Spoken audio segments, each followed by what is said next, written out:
We are the Guinea Pig Collective. All will be assimilated. Resistance is futile. Searching for old treasures, blowing off the dust. Timeless stories and legendary characters. This is Talking Movies. Hey everybody, what's going on? And welcome back to another Talking Movies.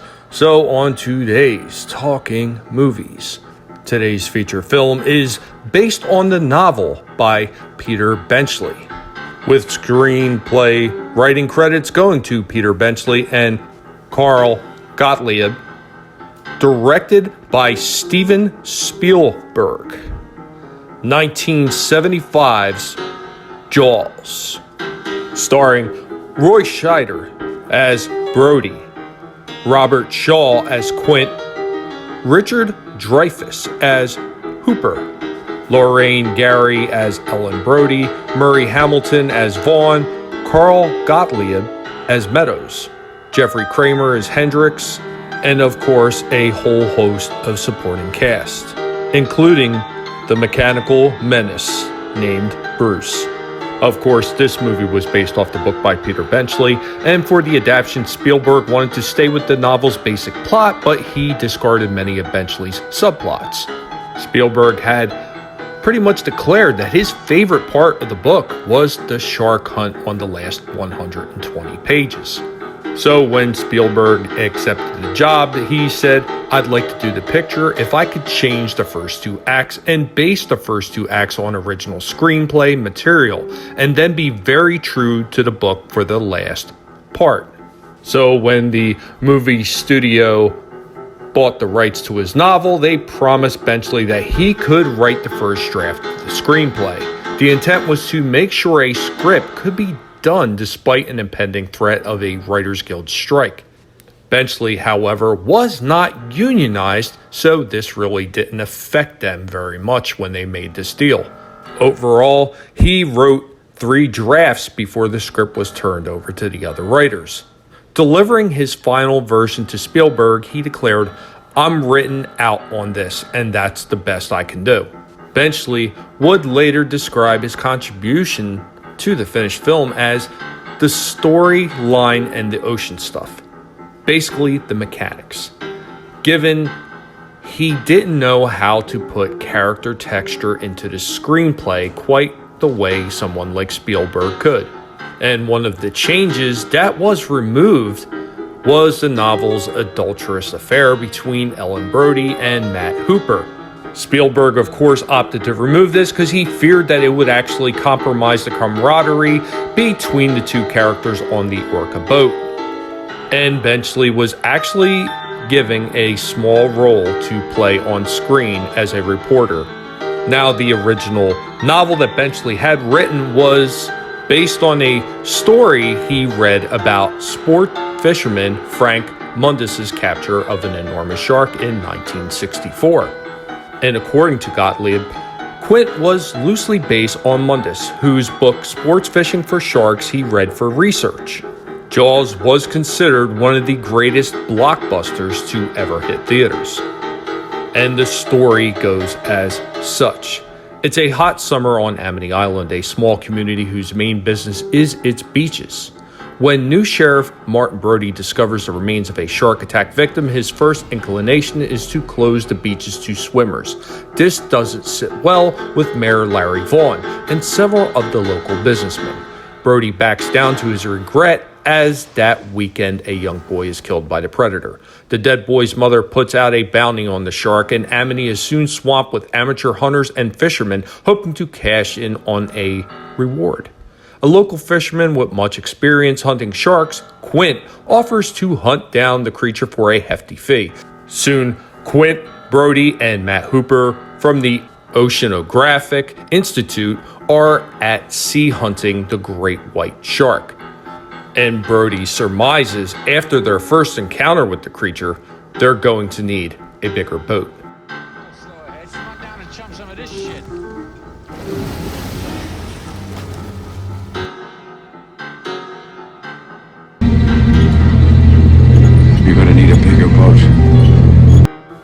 This movie was another one of those suspense-type thriller horror stories where it didn't show a whole lot of the creature at all times, but it implied a lot of things, especially since the mechanical shark Bruce was always malfunctioning. And speaking of Bruce, 3 mechanical Bruces were made, each with specialized functions. One shark was open on the right side, one was open on the left side, and the third was fully skinned.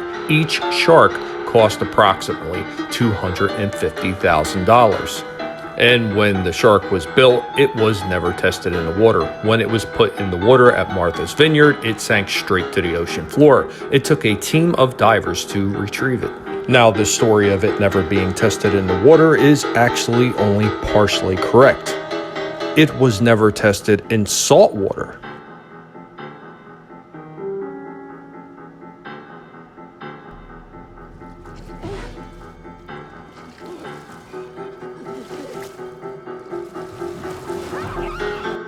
And Spielberg's biggest fear, other than the appearance and performance of the bad mechanical shark Bruce, that the cameras would actually catch sight of land.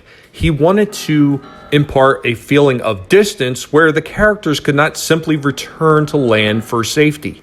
And talking about things not working correctly, an accident during filming caused the Orca to begin sinking. Director Steven Spielberg began screaming over a bullhorn for the nearby safety boats to rescue the actors. John R. Carter, already up to his knees in water on the sinking Orca, held his Nagra tape recorder up over his head and screamed, "Fuck the actors, save the sound department." During the accident, the film camera was submerged, so its film, still submerged in seawater, was assumed to be ruined. However, once it was realized that developing solution is saline, the film was flown to New York Film Lab and technicians didn't lose any of it.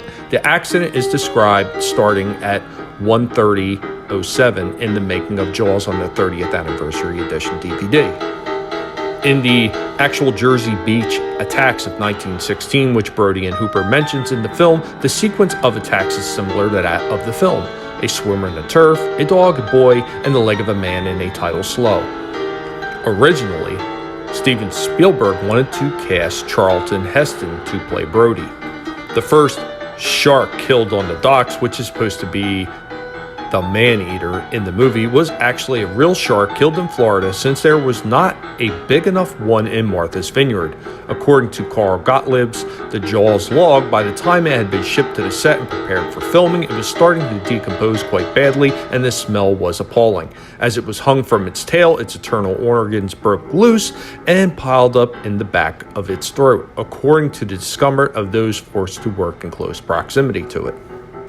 And in addition to the well-known moniker of Bruce, Steven Spielberg also called the shark the Great White Turd, after becoming increasingly frustrated with its inability to work correctly. This was actually the very first movie to reach that coveted 100 million mark in theatrical rentals, which is about 45% of the box office gross. It was the highest grossing of all time in the US until Star Wars Episode 4: A New Hope in 1977. And when Jaws opened in 1975, it opened to only 409 screens. Within 78 days, it had become the highest grossing film of all time. Even then, however, it was still showing in fewer than 1,000 screens. And during the display in which Richard Dreyfuss and Robert Shaw compare battle scars, Roy Scheider lifts up his shirt to reveal an appendix incision. This was not a prosthetic, but Scheider's own scar. And Richard Dreyfuss initially passed on the part of Hooper, saying that Jaws was a film he would love to watch, but not to make. And in his biography, director Steven Spielberg revealed that Robert Duvall had actually encouraged him to make the movie. And in return, Spielberg had actually offered the part of Brody to Duvall, which he turned down, fearing that it might make him too famous. Duvall wanted to play Quint, but Spielberg told him he was too young.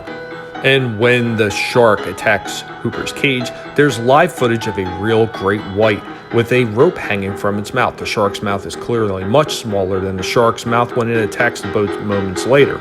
These scenes were filmed by noted shark photographers Ron Taylor and Valerie Taylor, with the help of shark expert Rodney Fox specifically for the movie. Because the great white sharks they filmed would be smaller than the mechanical shark in the movie, they constructed a smaller version of Hooper's shark cage. Inside the cage, they alternately used a small mannequin and also a much smaller person. One of the sharks that they attracted got caught in the cage's cables and tore it apart trying to escape. The footage was so good that they changed the script to reflect the destroyed cage and Hooper escaping by hiding on the ocean floor. However, the small person used in the scene refused to go back in the miniature cage, which was damaged in the incident. The music for Jaws in 1975, composed by John Williams, was ranked number 6 by the American Film Institute for their list of the 25 greatest film scores. So there is an ongoing myth, and it's repeated quite often, that there is a lot of pain on Susan Backlini's face, who plays Chrissy Watkins, the first victim. They say that it's real, since as well as moving her about in the water, the frame she was strapped into was breaking her ribs. This was proven false, however, in a radio interview where Susan Backlini denied being ever injured. Now, unfortunately, just like today with mass hysteria, this has happened back then as well. There is no escaping the mass stupidity of people in large groups. So, following the release of the film, a short hysteria overtook some members of the public, resulting in numerous incidents across the country. In one, a beach in Southern California was cleared by lifeguards due to sharks in the water, which turned out to be nothing more than dolphins. And in a much sadder incident in Florida, an immature pygmy sperm whale that beached itself was beaten to death by bystanders who mistook it for a shark. And during the scene when Quint, Hooper, and Brody are loading up the Orca, a small gray shack with a red door can be seen to the left of Quint's place. It belonged to an actual resident who at first was ticked off with the production because mist from the spray paint used on Quint's facade wound up floating onto all of his boats. When he discovered what was really going on and how naive the crew were about fishing and boating, he offered to assist them in their production. His equipment and expertise became so useful to them that without him the film might never have been completed. He even became the role model that Robert Shaw chose to use for his gruff fisherman character. And though he was well paid for his services, Lynn Murphy never received credit on or off the screen. And believe it or not, Steven Spielberg's first choice for the role of Quint was actually going to be Lee Marvin. The Orca was originally called the Warlock, and among other actors that were considered for the role of Hooper, Jeff Bridges, Timothy Bottoms, John Voight, and Jane Michael Vincent. And after finishing the film, George Lucas came and visited Steven Spielberg while Bruce, the mechanical shark, was still in the water. George Lucas wanted to get a picture with his head inside of Bruce's mouth.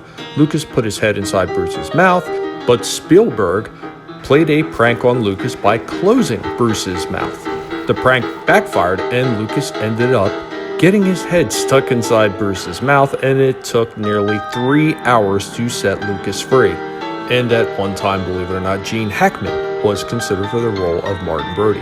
And of course, as we finish up, we will go into some of the goofs. So, at the beginning of the film, a cherry tree is seen in full bloom. The film is set in July. Cherry trees bloom in May. And when Chrissy is attacked by the shark, her mouth doesn't match her screams in many of the shots. This is because the audio was added in of her screams by Spielberg pouring water into Chrissy's mouth while she screamed. And as the shark passes the Orca and Chief Brody fires his gun at it, the second gunshot can be seen hitting the water before the gun fires it. It happens immediately following the cut after the first gunshot. And after the boat's engine has died and Hooper tells Brody and Quint that he will go into the shark cage, you can see a reflection of a boom mic in the window behind him, moving from left to right.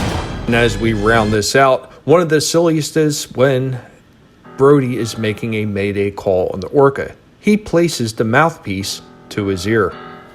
Anyway, guys, that's all I have on this one. I think that was more than enough. I could have went on for hours on this one because there is so much to delve into with this movie. Between all the errors and all the little side notes, it is amazing how much stuff went into this movie.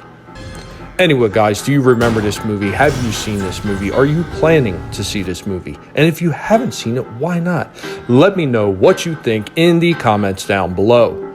And as always, if you enjoyed what you've seen and what you heard, go ahead and destroy that like button for me. And if you are new to the channel, welcome. I hope you've enjoyed yourself, and I hope that you will consider subscribing. And I will catch you all next time. Later, y'all.